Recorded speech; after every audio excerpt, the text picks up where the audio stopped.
All right, sports fans, how's everybody out there doing? William Martin coming at you one more time here on YouTube with another edition of the 300 Pounds of Sports Knowledge Podcast.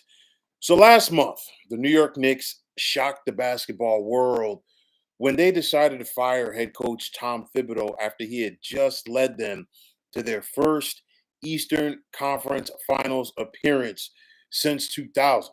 And today, almost as equally as shocking as firing Tibbs to begin with, the Knicks found his replacement in veteran head coach Mike Brown.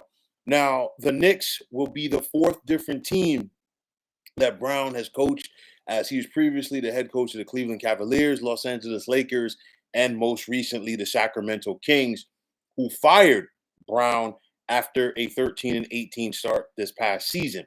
Now, overall, Brown is 454 and 304 in the regular season.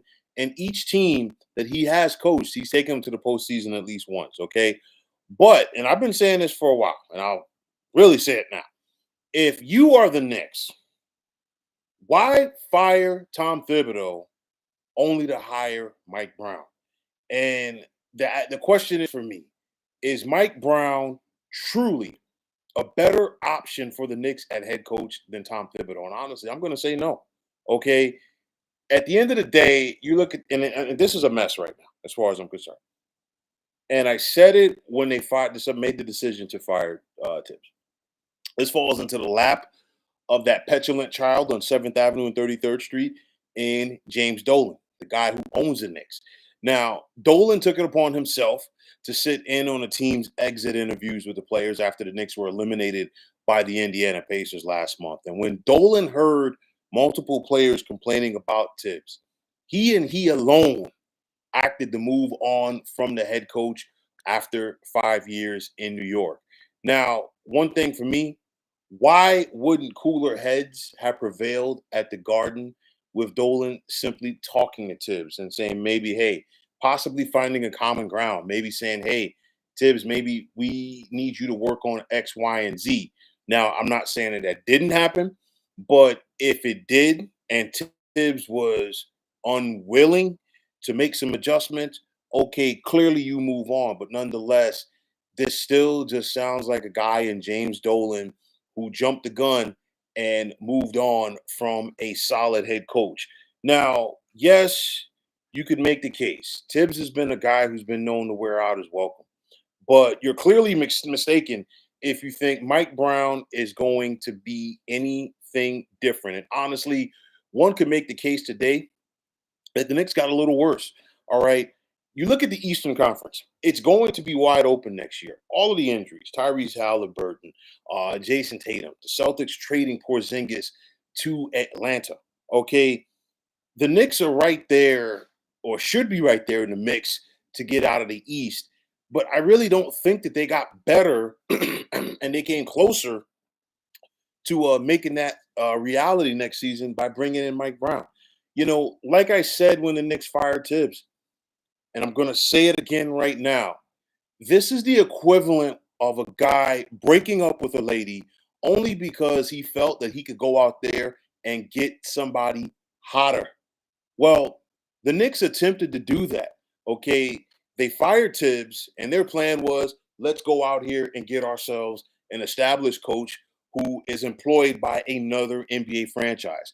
They tried it with Ime Udoka. The Houston Rockets said no. And subsequently, we saw Ime Udoka get a contract extension from Houston because of that.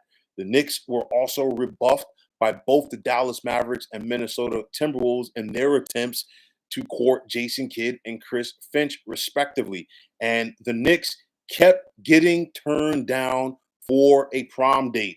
And subsequently, they had to settle on Mike Brown. And honestly, at this point, being that Mike Brown was like the Knicks' sixth option, they could have gotten him for a pack of Newports and some lotto scratch-off tickets. Okay? That's what it comes down to. I look at it like this. The Knicks continue to have themselves a good old-fashioned James Dolan problem. And unfortunately, the bulk of their fan base continues to fall for the shell game. It's one of those things, the machinery was rolling. And I'm not here to say that Tibbs was going to bring this team to a championship. No. But if you look at Tibbs's body of work compared to like the last five, six, or even seven guys that were the head coach of the Knicks, or basically just anybody who coached the Knicks between the time that Tibbs got there and when Jeff Van Gundy left back in 2001. It was a whole lot of nothing going on. Tibbs got this team some structure. You figure the Knicks were only 21 and 45 the year before he got there. In his first year, New York did produce a winning record for the first time in 8 years. He got them to the postseason, four of his 5 years there. And in three of those years, the Knicks got out of the first round. Okay, that is some stability that this organization didn't have in a long time. Like I said before, if you wanted to move on from Tibbs, fine. But if you're going to do it, you have to have a backup plan. And then on top of that, your backup plan has to make you better than what you were with Tom Thibodeau. The Knicks did not get better at the head coaching position by having Mike Brown replace Tom Thibodeau. And again, this was like the Knicks' sixth option. It's not like they had a coach in waiting. It's not like they had an assistant that they wanted to promote. It's not like they had somebody off of the street that they wanted to get. No, the Knicks' whole game plan in this whole scenario, let's go out there and get ourselves a head coach from another team. And on top of that, not only would you have had to have paid that head coach, you would have had also had to have compensated that franchise for taking their head coach. And guess what? You don't have the capital to do it. Why? Because you took it upon yourself. And this was not a Tom Thibodeau decision, but last summer, you decided to give the Brooklyn Nets 5 first-round picks for a role player in Mikal Bridges. You don't give up that many draft picks for a role player. And now that draft capital that the Knicks had and they were bragging about this, that, and the third, that's who they used it on. And as far as I'm concerned, they wasted it. Okay. I can't say this enough. What are the chances of things being any better for the Knicks under Mike Brown than they were Tom Thibodeau? No, not it's not going to be great. I will say this: Mike Brown will be a new voice for the Knicks, somebody that they have not heard a different voice for the first time in 5 years. I do think that the players will initially react to it positively.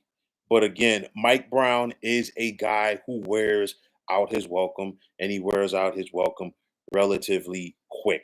So I'm really not seeing where things are going to get better. Not only that, Mike Brown is walking into a situation where the expectations are high. Again, the Knicks just made the Eastern Conference Finals last month. The East is wide open for next season. And on top of that, there's going to be a lot of people, especially a lot of people in the New York area that follow this Knicks team. They're going to say, hey, we just got to the Eastern Conference Finals. The team that beat us in the Pacers, they're probably not going to get back after losing Tyrese Halliburton for an Achilles injury. The Boston Celtics, we faced them in the second round. We beat them. And now, guess what? They just lost Jason Tatum, and they also traded Kristaps Porzingis. So, if you are the New York Knicks and their fans and the media, you're like, well, you know what? Hell, the East is there for us to take. So, if you are Mike Brown, anything less than an appearance in the NBA Finals next year with the expectations that are going to be levied on this team with the Jalen Brunson and Karl Anthony Towns and so many other key players coming back for the squad, anything less than that, people are going to question.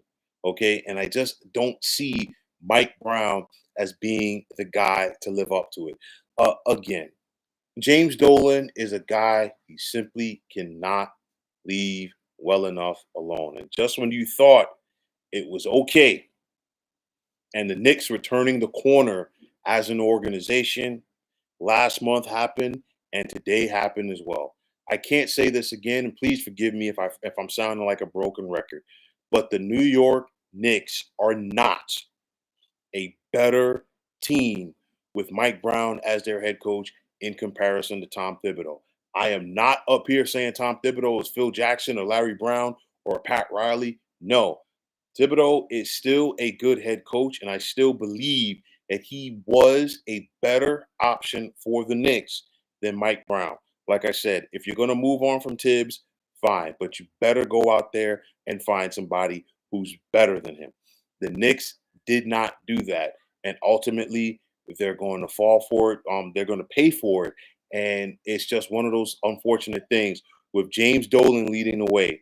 The Knicks always find a way to be a calamity of errors. It's one of those, they fired Tibbs, and look how long it took them to get a replacement. You figure in firing Tibbs, they fired him after the Eastern Conference Finals. We've had the NBA Finals, we've had the NBA draft, we've had the start of free agency, and just now the New York Knicks are finding their head coach.